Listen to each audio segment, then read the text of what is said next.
Welcome YouTube family, बहुत बहुत स्वागत है आपका इस वीडियो के अंदर। इस वीडियो के अंदर हम तीन बारे में बातें करने वाले हैं। आज का ट्रेडिंग सेशन कैसा था, आज हमने क्या किया और कल क्या हो सकता है, कल मैं क्या करूंगा, कल मैं बाइंग करूंगा या फिर सेलिंग करूंगा। आज का ट्रेडिंग सेशन में मैंने प्रॉफिट तो करा, मगर प्रॉफिट के पीछे रीजन क्या था मैं इस वीडियो के अंदर आपको सब चीज एक्सप्लेन करके बताऊंगा। एक्सप्लेनेशन के साथ साथ हमने कुछ स्टॉक्स भी निकाले हुए हैं, अपने रिडार पर रखे हुए हैं, जिसको हम कल बाय करने की कोशिश करेंगे। तो देखते हैं कौन कौन से स्टॉक्स हैं, किस चीजों को देखते हुए मैं कल बाई की प्लानिंग करूंगा या फिर सेलिंग की प्लानिंग करूंगा। आओ मैं आपको लेके चलता हूं अपनी कंप्यूटर स्क्रीन के ऊपर, जिसके अंदर मैं आपको समझाता हूं कि आज का ट्रेडिंग सेशन कैसा था। सबसे पहले आज का ट्रेडिंग सेशन बहुत ज्यादा साइडवेज था। ये बैंक निफ्टी फ्यूचर्स का चार्ट है।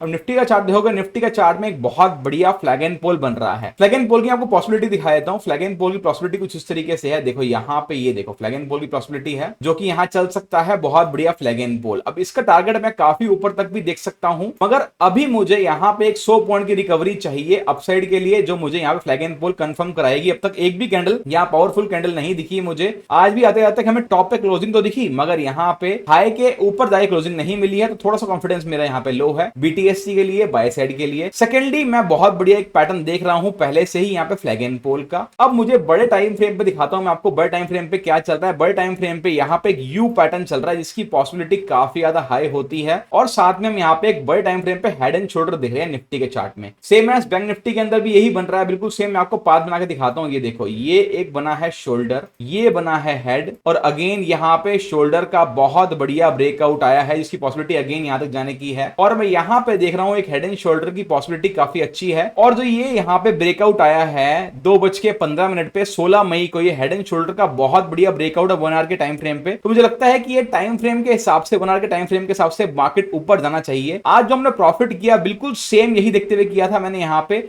एक ट्रेंड लाइन थी, यहाँ पे बिल्कुल सेम, यहाँ बिल्कुल सेम ट्रेंड लाइन थी, जो कि यहाँ मेरी बन रही थी ट्रेंड लाइन। एक हेड एंड शोल्डर की ट्रेंड लाइन है यहाँ पे। इसके बिहाफ मैंने यहाँ पे 5 मिनट के टाइम फ्रेम पे और 3 मिनट के टाइम फ्रेम पे बहुत बढ़िया पैटर्न देखा था। पैटर्न देखो किस तरीके से था। मैंने यहाँ पे एंट्री ली थी मॉर्निंग में ही, मॉर्निंग मैंने यहाँ पे एंट्री ली थी। पहला मेरा एसएल डन हो गया था, इसमें मेरा 7,000 का लॉस पड़ा। जैसे ही मार्केट ने यहाँ से बाउंस लिया, उसका मैंने एंट्री ली तो मुझे 35,000 का प्रॉफिट देखने के लिए मिला, जो कि बहुत डिसेंट अमाउंट ऑफ प्रॉफिट है। मैंने यहाँ पे सभी स्टूडेंट्स को बुक कराई पोजीशन, और मुझे यहाँ पे सिर्फ और सिर्फ फ्लैग एंड पोल ही दिख रहा था। आज मुझे सेलिंग का कोई पैटर्न नहीं दिख रहा था, बिकॉज यहाँ पे इतनी बढ़िया जो कल रिकवरी आई थी निफ्टी के अंदर भी और बैंक निफ्टी के अंदर भी, उसके बिहाफ पे मैं यहाँ पे सेलिंग की प्लानिंग आज नहीं कर सकता था। मेरे को आज सिर्फ और सिर्फ बाइंग की प्लानिंग चाहिए थी। मैंने फ्री वाली ग्रुप के अंदर भी टेलीग्राम पे बताया कि मुझे आज सिर्फ और सिर्फ बाइंग करनी है, और आप भी बाइंग की प्लानिंग करो, सेलिंग की कोई प्लानिंग नहीं है।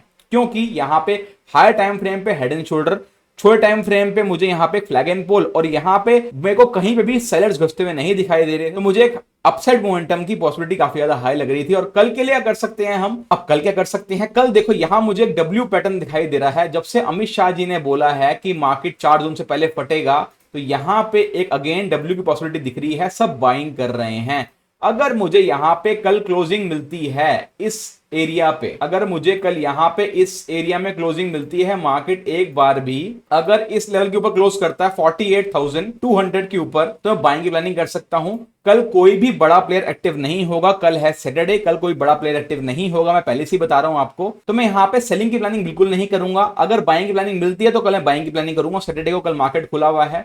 सेकेंडली, मंडे हमारा मार्केट ऑफ है। मंडे को पोवेल आने वाले हैं, यूएस के अंदर एक डेटा आने वाला है मंडे को। तो यहां पे हम देखेंगे ट्यूसडे को एक बड़ा गैप अप या फिर गैप डाउन। और मुझे जहां तक डेटा के हिसाब से लगता है, एक अपसाइड का एक पैटर्न, एक रैली पेंडिंग है according to 1 hour time frame, according to 15 minute time frame. एक हायर टाइम फ्रेम पे एक अपसाइड की रैली पेंडिंग है। तो मैं यहां पे अभी बाइंग की प्लानिंग कर रहा हूं। रोज मैं बाइंग की प्लानिंग कर रहा हूं। मुझे लगता है एक कैंडल शार्प जैसे यहां पे गिरी थी, जैसे ही शार्प एक यहाँ पे अपसाइड पे कैंडल आनी चाहिए। सेकेंडली, मैं छोटे टाइम फ्रेम पे काम करूंगा। छोटे टाइम फ्रेम में किस तरीके से काम करूंगा यहां देखते हैं। साथ साथ मुझे यहाँ पे एक बहुत बढ़िया तरीके से एक ट्रेंड लाइन मिल रही है, जो कि है इस तरीके से ट्रेंड लाइन। यहां पे देखो ये ट्रेंड लाइन चल रही है। इस ट्रेंड लाइन से बार मार्केट रेजिस्टेंस ले रहा है, नीचे फिर ऊपर फिर नीचे। अब यहीं से मार्केट को एक बार ब्रेक करना है, और अगर ये डब्ल्यू पैटर्न वैलिड होगा तो ये 48,400 के ऊपर मार्केट फटेगा फ्यूचर्स चार्ट के अंदर। मेरी ट्यूसडे प्लानिंग या फिर कल के लिए मेरी प्लानिंग कैसे रहेगी, और उसके बारे में बात कर लेते हैं। देखो, सबसे पहले मैं आपको ये बताना चाहता हूं कि मार्केट यहां पे एक फ्लैग एंड पोल के पेंडिंग टारगेट में है। मेरे को अपसाइड का एक और फ्लैग एंड पोल का टारगेट दिख रहा है, जो मुझे यहां पे डेफिनेटली अपसाइड पे लेके जाने के लिए, मार्केट यहां देखो एक अपसाइड का पेंडिंग टारगेट है मार्केट का, जो मुझे यहां तक लेके जाने के लिए दिख रहा है निफ्टी के अंदर और बैंक निफ्टी के अंदर, दोनों के अंदर। तो मुझे लगता है कि मार्केट एक बार ऊपर ओपन हो, यहां पे ऊपर ओपन हो, उसके बाद नीचे आए, रीटेस्ट करे कल की क्लोजिंग को, आज की क्लोजिंग को, और उसके बाद मार्केट फिर दोबारा से ऊपर उठ जाए, तो मतलब मैं इस तरीके से कुछ पाथ देख रहा हूं जो मुझे कल या फिर ट्यूसडे देखने के लिए मिल सकता है। यहां पे इस तरीके से बाउंस एक बार ले और मार्केट फिर ऊपर से निकले, मुझे यहां पे रिवर्सल चाहिए। जो आज की क्लोजिंग है मुझे यहां से एक बाइंग चाहिए, बाइंग मैं इसी लेवल से करूंगा बिल्कुल जो आज की क्लोजिंग है। और अगर रीटेस्ट करता है ये आज का हाई को, अगर मार्केट रीटेस्ट करेगा तो मुझे यहां से ही बाइंग मिल सकती है, अदरवाइज यहां से बाइंग मिल सकती है, अदरवाइज यहां से बाइंग मिल सकती है। मगर मैं यहां बाइंग के लिए इंटरेस्टेड हूं। अगर सेलिंग होती है ट्यूसडे को, किसी भी तरीके से मार्केट सेलिंग में ओपन होता है, मार्केट गैप डाउन ओपन होता है, तो मेरी प्लानिंग रहेगी इस तरीके से, मार्केट गैप डाउन ओपन हो, एक बार यहां पर रीटेस्ट करे और उसके बाद शार्प सेलिंग देखने के लिए मिल सकती है। अगेन ये ट्रेंड लाइन हमें एक बार रीटेस्ट होने के लिए मिल सकती है, मगर उसकी पॉसिबिलिटी है सिर्फ 30%।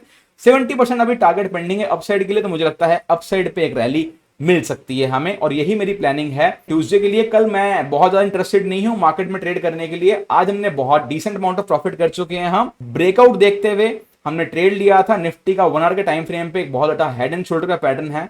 हेड एंड शोल्डर का पैटर्न बहुत कम ही फेल होता है, तो यहां पे एक अपसाइड की रैली मिलनी चाहिए, और यही तरीके से मुझे सिर्फ और सिर्फ अपसाइड की प्लानिंग करनी है। मैं ट्यूसडे को भी अपसाइड की प्लानिंग करूंगा, मगर देखते हैं ट्यूसडे को किस तरीके से मार्केट ओपन होता है यूएस के डेटा के बाद। ये थी मेरी प्लानिंग कल के लिए और ट्यूसडे के लिए, और ऐसी ही वीडियोस अगर आपको और देखनी है तो आप मेरा यूट्यूब चैनल सब्सक्राइब करके मुझे कमेंट कर सकते हैं कि मोर। Thank you so much guys.